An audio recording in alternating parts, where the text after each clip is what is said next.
बुलंदशहर पहुंचे नगीना सांसद चंद्रशेखर आज़ाद का एक बड़ा बयान सामने आया है।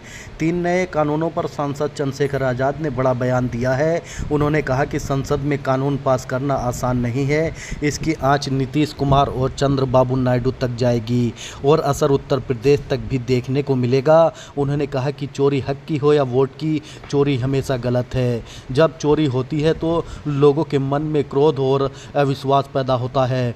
चंद्रशेखर ने आरोप लगाया है कि बिहार विधानसभा चुनाव से पहले 65,000 मतदाताओं को सूची से हटा दिया गया, जबकि लोकसभा चुनाव में इन्हीं इलाकों के वोटरों ने 40 से 30 सीटें एनडीए को दी थीं। इसे उन्होंने सुनियोजित वोट चोरी की साजिश बताया। उन्होंने कहा कि सुप्रीम कोर्ट ने 22 अगस्त तक हटाए गए मतदाताओं की सूची मांगी है, तभी हकीकत सामने आएगी। सांसद ने सरकार पर हमला बोलते हुए कहा कि यह सरकार दलित विरोधी और गरीब वंचित विरोधी है। उन्होंने आरोप लगाया है कि सरकार का लक्ष्य सिर्फ पूंजीपतियों को फ़ायदा पहुंचाना है और गरीबों की ज़मीन व हक छीनकर अमीरों को सौंपना चाहती है। पत्रकार सुरक्षित नहीं है, जवान और नौजवान सुरक्षित नहीं है, महिलाएं सुरक्षित नहीं हैं। हाल ही में आई बाढ़ से किसानों की फसलें बर्बाद हो गई, लेकिन सरकार ने कोई मदद नहीं की। शिक्षा और रोजगार का अधिकार छीना जा रहा है, खुलेआम रेप और हत्याएं हो रही हैं, लेकिन सुनने वाला कोई नहीं है। उन्होंने सरकार को निकम्मी और बेशर्म बताते हुए कहा कि बड़े बड़े दावे करने वाली सरकार जनता की समस्याओं पर ध्यान नहीं दे रही है। चंद्रशेखर आज़ाद आज बुलंदशहर के गांव जौनपुर में आज़ाद समाज पार्टी के एक कार्यकर्ता की शोक सभा में शामिल होने पहुंचे थे। सर, आप आज बुलंदशहर आए सांसद, किस तरह का प्रोग्राम रखा है? देखिए, बुलंदशहर में, हालांकि बुलंदशहर से मेरा रिश्ता जो है वो बहुत पुराना है। आज़ाद समाज पार्टी पहली बार जो चुनाव लड़ी विधानसभा का उपचुनाव, वो बुलंदशहर में लड़ी, शहर का चुनाव, जिसमें आज़ाद समाज पार्टी को प्रदेश में तीसरे नंबर की पार्टी का तमगा मिला। 13,000 से ज़्यादा वोट मिले थे, तो इस मिट्टी का मेरे ऊपर कर्ज है। और आज मेरे छोटे भाई हैं यहाँ रोशिंदर, जिनकी पत्नी यहाँ ग्राम प्रधान भी हैं, उनके पिताजी श्रीपाल सिंह जी कुछ दिन पहले वो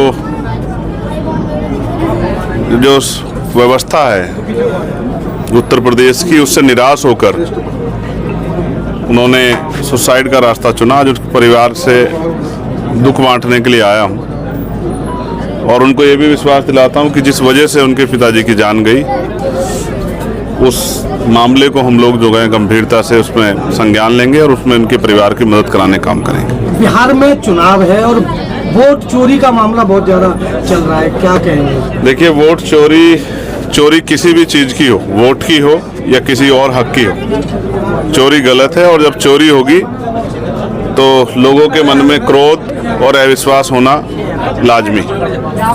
जिस तरह से 65 लाख मतदाताओं को निकाला गया है, एक मतदाता भी महत्वपूर्ण होता है, लेकिन 65 लाख मतदाताओं को निकाल दिया गया, वो भी चुनाव से ठीक पहले। तो सवाल ये बनता है कि अभी 1.5 साल पहले लोकसभा का चुनाव हुआ, ये 65 लाख मतदाता तब वहीं थे। इन्हीं मतदाताओं ने 40 में से 30 सीट एनडीए को देने का काम किया। जिन मतदाताओं के जरिए एनडीए ने 40 में से 30 सीट जीती, आज विधानसभा चुनाव के समय उनमें से 65 लाख मतदाता कम करके ऐसा लग रहा है कि कोई राजनीतिक साजिश या उस चुनाव में वोट की चोरी करने का एक पूरा जो है योजनाबद्ध जो है व्यवस्था की गई है। इसलिए सब लोग चिंता में, और माननीय सर्वोच्च न्यायालय ने संज्ञान लेके उन 65 लाख जो है मतदाताओं की सूची मांगी है। वो सूची उन्होंने 22 तारीख तक का समय दिया था, आज तक उनको अपलोड कर दी थी। वो सूची सामने आ जाएगी, उसका कारण भी सामने आ जाएगा। मैं चाहता हूं जिसका अधिकार बैठता है वोट का, उसको मिले, और जो अवैध वोट है वो हटाए जाएं, लेकिन अवैध के नाम पे जिनका अधिकार है उनका अधिकार ना छीना जाए, क्योंकि मत इस देश में सबसे शक्तिशाली है। यूपी में जाति के आधार पर जो उत्पीड़न है वो लगातार बढ़ रहे हैं, खासतौर पर दलितों के साथ। क्या वजह है? वजह आप जानते नहीं हो कि जो सरकार है वो दलित विरोधी है। जो सरकार आज व्यवस्था में, वो दलित ही नहीं, वो हक वंचित कमजोर हर समाज के विरोधी है। और उसका एकमात्र लक्ष्य है कि पूंजीपतियों को फायदा देना है और गरीबों की जिंदगी, गरीबों की जमीन लूट कर जो है सरकार को उन अमीरों को सौंपनी है। सबको दिख रहा है। आज पत्रकार सुरक्षित नहीं है, पुलिस के जवान सुरक्षित नहीं है, नौजवान सुरक्षित नहीं है, महिलाएं सुरक्षित नहीं है, किसान, अभी ये पूरी बेल्ट में पानी आता है, किसानों की फसलें बह गई, सरकार में कोई सुनने वाला नहीं है।